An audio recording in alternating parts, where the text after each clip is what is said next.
Si vous ne vivez pas cela, votre foi va mourir. Vous devez vivre chaque jour la communication avec le Saint-Esprit. Vous devez chaque jour attendre la voix de Dieu. Dans les épreuves, interrogez Dieu. Attendez sa voix. Attendez à ce qu'il vous dit. Ça va faire grandir votre foi, repositionner votre foi et faire descendre une puissante onction pour un miracle. Pour un miracle. Tu es dans les épreuves. Est-ce que tu as considéré Dieu pour attendre sa voix? Est-ce que Dieu t'a dit quoi dans l'épreuve de laquelle tu te trouves? Moïse et les Juifs étaient dans une grande épreuve. En face de la mer Rouge, on devait les exterminer. Pharaon a dit que cette fois-ci, si on les attrape, on va les tuer. Et Pharaon venait. Et voici devant eux la mer Rouge, derrière. Pharaon vient. Et entre Pharaon et puis le peuple juif, il y avait une nuée qui les bloquait, point blanc. Ils étaient armés à dents. C'est dans cette circonstance que Moïse attend la voix de Dieu. Moïse attend la voix de Dieu. Pourquoi? Parce qu'il avait l'habitude de communiquer avec Dieu. Est-ce que tu as l'habitude de communiquer avec Dieu? Dans la semaine là, qui a parlé à Dieu? Qui a entendu la voix de Dieu? 1, 2, 3, 4. Beaucoup de personnes ont ce matin, il y a 4 personnes sur le matin. Comment vous voulez que Dieu augmente votre onction? 5e personne derrière. Hein? Comment est-ce que vous voulez que Dieu augmente l'onction sur votre vie? Comment est-ce que vous voulez évoluer dans l'onction? Comment est-ce que vous voulez que la gloire de Dieu se manifeste? Si tu n'attends pas la gloire de Dieu 1 semaine, 2 semaines, 3 semaines, jusqu'à tu es comme piné secours, ou même voiture qu'on pousse. Le jour que c'est en pas de s'égarer là, il y a plus de voix de l'Éternel qui l'attend. Il faut qu'on pousse. Poussez. Ah, tu dis quoi? Tu dis quoi?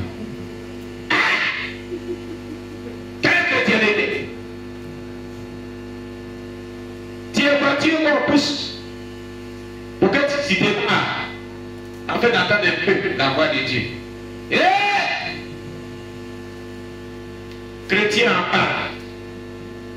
Il ne faut pas être chrétien en parle. Il faut être chrétien en bonne santé. Toi que Dieu parlait, tu attends la voix. Tu n'attends plus la voix de Dieu. Tu as fait quoi? Qu'est-ce que tu as fait? Qu'est-ce qui s'est passé? Qu'est-ce qui s'est passé et puis tu n'as entendu la voix de Dieu? Tu as fait quoi? Interroge-toi toi-même. Si tu es oublié, va vers Dieu, qu'est-ce qu'il a fait puis tu ne me parles plus? C'est pourquoi ta foi est faible. Parce que la Bible dit la foi vient de ce qu'on entend. Est-ce qu'on entend bien la parole du? Mais toi tu n'entends rien. Comment est-ce que ta foi sera grande pour qu'il y ait une onction puissante et que la gloire de Dieu descende dans ta vie? Et que tu vis la gloire de Dieu à chaque instant. Et que tu sois dans l'onction à chaque instant. Comment est-ce que tu vas y parvenir? Si tu n'entends même pas la voix de Dieu, alors que la voix vient de ce qu'on attend. Est-ce qu'on entend bien la parole du Seigneur? Et cette voix que tu entends qui vient de la parole de Dieu est sur une onction particulière. Tu peux passer 1 jour, 2 jours, 3 jours, 4 jours, 5 jours, 6 jours, 7 jours, même 2 semaines, même 1 mois. Tu n'entends pas la voix de Dieu. Aïe, aïe, c'est non.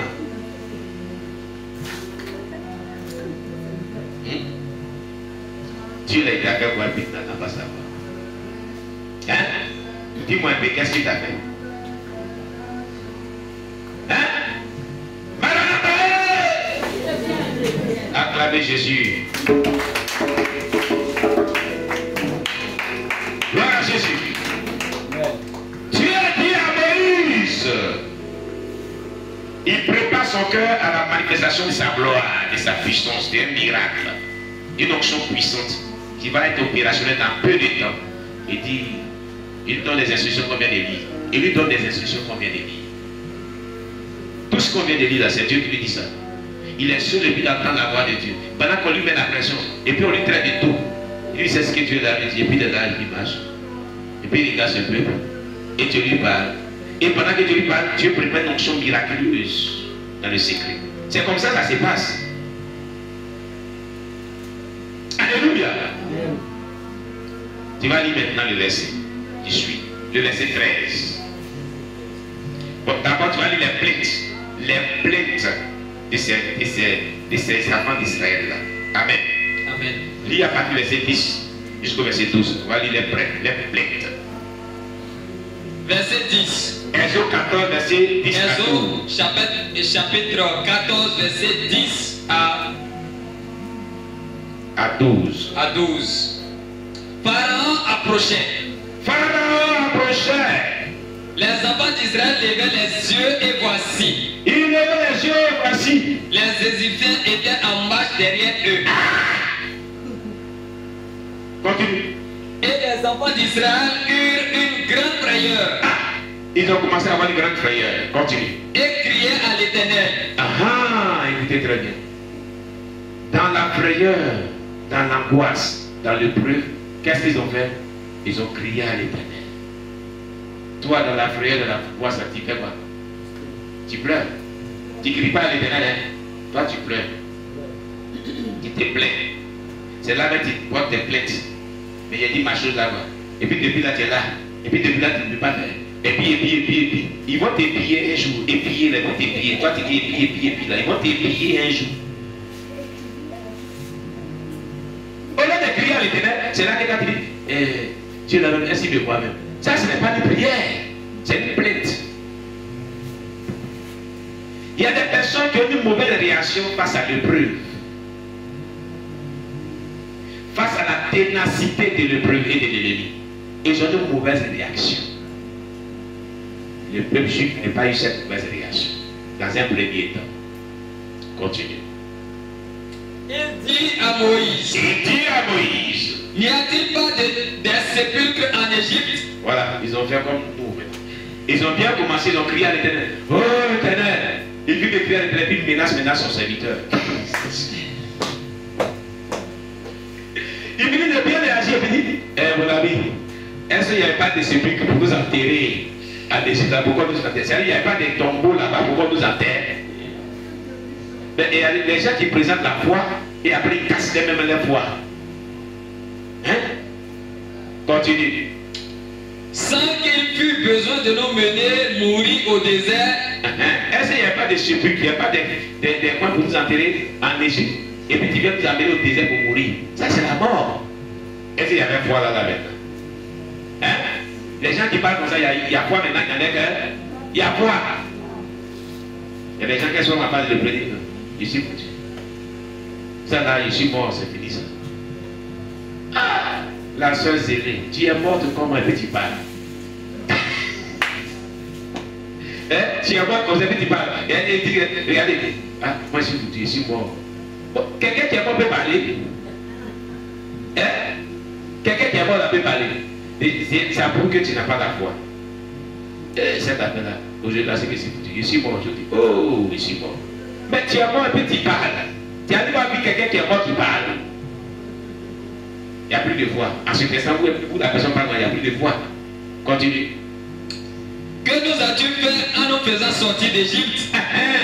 N'est-ce pas eux qui dansaient, qui chantaient quand ils sortaient d'Égypte là? Ils ont chanté. Ils sont allés vers les Égyptiens, ils ont dépouillé les Égyptiens. Ils ont pris dans la mer dans le désert. Oh, Éternel, tu nous as délivrés de 430 ans d'esclavage. Ils ont chanté. Maintenant, arrivé là, ils disent maintenant, mon ami, qu'est-ce que tu nous as fait de nous faire sortir là-bas? Continue. N'est-ce pas là ce que nous te disions en Égypte? Laisse-nous servir les Égyptiens.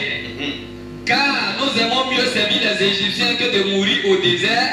Amen. Qui vous a dit que vous allez mourir même? Seigneur Jésus-Christ.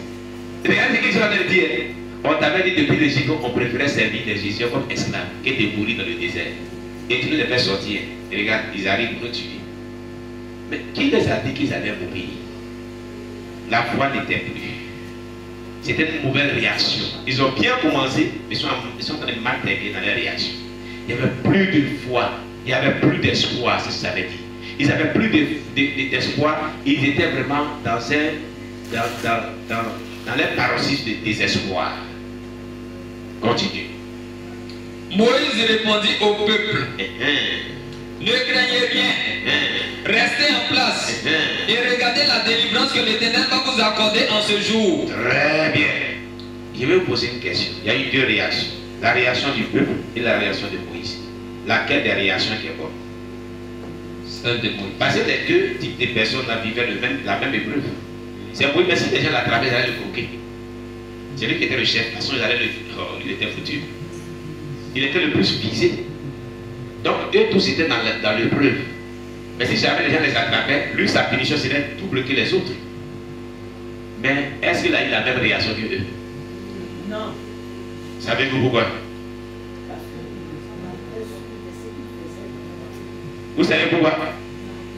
Lui, Dieu lui a déjà parlé. Mais eux, ils n'avaient pas entendu la voix de Dieu. Donc, ce qui manifestait qui était la foi, la venait de ce que Dieu lui avait déjà dit, qu'on a lu dans le verset 1 jusqu'au verset 4. Ou bien, je ne sais pas quel verset là. Dieu lui avait déjà dit quelque chose. Sa foi était accrochée à ce que Dieu lui avait dit. Mais eux, ils ont reçu de Dieu quelque chose. Ils ont entendu la voix de Dieu. Quand quelqu'un ne lui parle pas, il n'a pas de voix. Retenez cela. Amen. Vous comprenez? Si vous voulez manifester l'onction pleine de foi et des miracles, des signes de miracles, entendez toujours la voix de Dieu. Parce que la foi vient de ce qu'on entend. Et ce qu'on entend vient de la parole du Seigneur.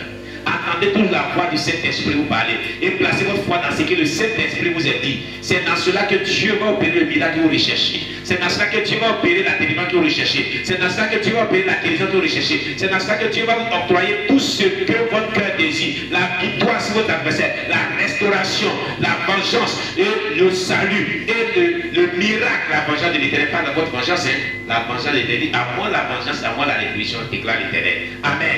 Et la bénédiction que vous recherchez se trouve dans la foi que vous manifesterez toujours. Moïse a entendu une voix de Dieu. Il a entendu le message de Dieu par rapport à cette épreuve. Mais eux, ils n'ont rien entendu. Donc, si tu n'as rien entendu, tu vas voir. C'est la peur qui gagne ton cœur. C'est tout à fait normal. Pourquoi? Ils n'avaient aucune communication avec Dieu. Aucune relation avec Dieu. Ils ne dialoguaient pas avec Dieu. Ils ne communiquaient pas avec Dieu. Ils ne connaissaient pas Dieu qui il était. Mais Moïse, par contre, le connaissait. Moïse, par contre, l'entendait lui parler. Moïse, par contre, a développé une communication avec Dieu. Quand tu as l'habitude de communiquer à Dieu, communiquer à Dieu, communiquer à Dieu, communiquer à Dieu, ta foi grandit, elle est soumise dans son puissance, elle atteint une certaine dimension. Toi, tu communiques à Dieu régulièrement. Il te parle régulièrement. Tu fais ce qu'il te dit régulièrement. Quoi qu'il te parle, tu fais ce qu'il te dit. Il n'y a pas de joie où tu ne te désobéis pas. Tu n'es pas perdu comme l'âne. Quand il te parle souvent, tu n'es pas perdu comme l'âne.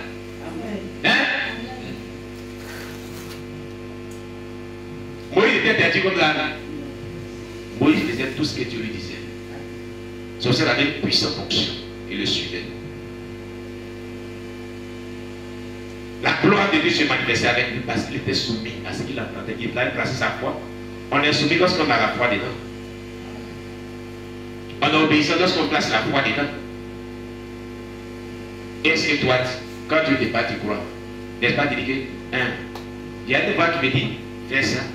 Il y a une voix qui me dit, fais ça. Quelque chose m'a dit, vas-y. Quelque chose m'a dit. Donc, il ne sait pas. Papa, il ne sait pas, quelque chose m'a dit, fais ceci. Quelque chose m'a dit, fais cela.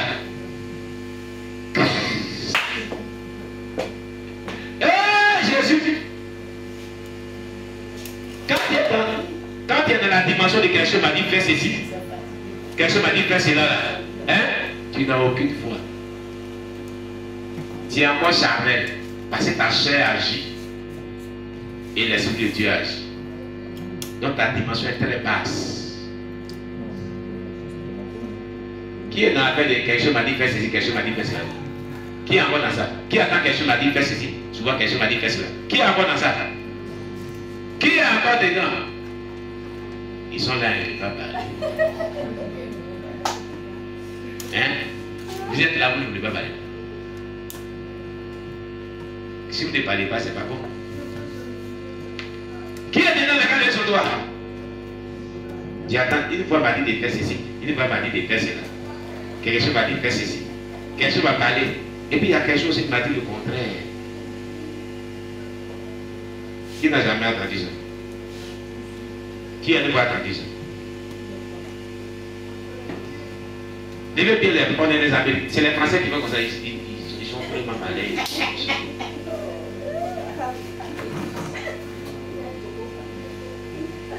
Ils sont chrétiens chocos. Chrétiens dépouillés quand vous attaquez, vous les nettoyez. Alléluia. Amen. Qui cela a arrêté dans sa vie? Depuis un certain temps, il n'entend pas deux voix, mais il attend sur le voix de l'Éternel. Comme ça, Jésus. D'accord. Qui ça continue? Écoutez, quand vous êtes dans une dimension, une voix te dit ça, une voix te dit ça, c'est que vous êtes descendu dans une dimension très bas. Vous êtes très charnel. L'Esprit de Dieu ne prend pas tout le contrôle de vos cœurs. Il y a les influences de la chair qui sont encore là. Donc votre foi est en